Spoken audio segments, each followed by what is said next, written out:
Hello everyone, good afternoon নয়, এখন 9:45 বাজতে যায়।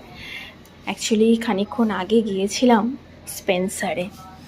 আমার ঘরের কিছু জিনিস শেষ হয়ে গিয়েছিল, তো অনলাইনে অর্ডার দিলে হতো না, কারণ একদমই নেই সেই জিনিসগুলো, রান্না করতে পারবো না। তাই সেগুলো সামনে স্পেন্সার্স ছিল, সেখানেই চলে গিয়েছিলাম।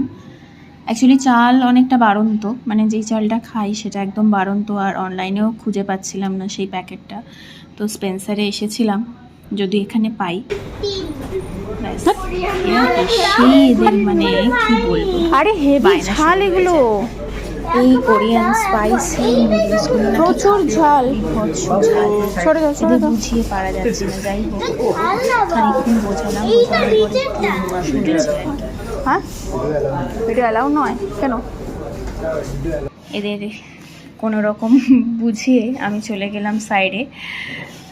ওখানে আমার নেওয়ার ছিল মেয়েদের জন্যে খানিকটা ম্যাগি, খানিকটা চকোস, যেগুলো শেষ হয়ে গিয়েছিল।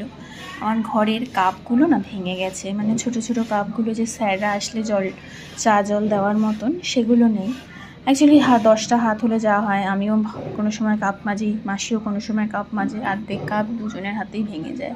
ছোট কাপগুলো খুব একটা থাকে না, আর কাপের কানাগুলো ভেঙে গেলে সে কাপটা কাউকে দেওয়াও যায় না।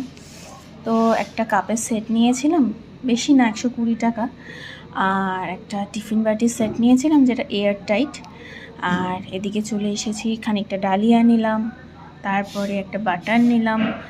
এখানে চালের দিকটা এসে দেখছি এখানেও সেই চালটা নেই, যে চালটা আর যেগুলো ছিল প্রায় 100-102 টাকা করে কেজি। অনেকটাই এক্সপেন্সিভ বলে নিই। একটু নিউট্রেলা নিলাম, একটু ওদের বিস্কুট নিলাম, যে বিস্কুটগুলো ওরা খেতে ভালোবাসে। আর এই সাইডটা চলে এসেছি, বর্নভিটা দেখছিলাম, কিন্তু বর্নভিটাটা নিলাম না। কেন বলতো, বর্নভিটাটা আমি বড় প্যাকেট প্রত্যেকবারই এনেছি, আর হয়তো প্রথম 2-3 দিন দিয়েছি।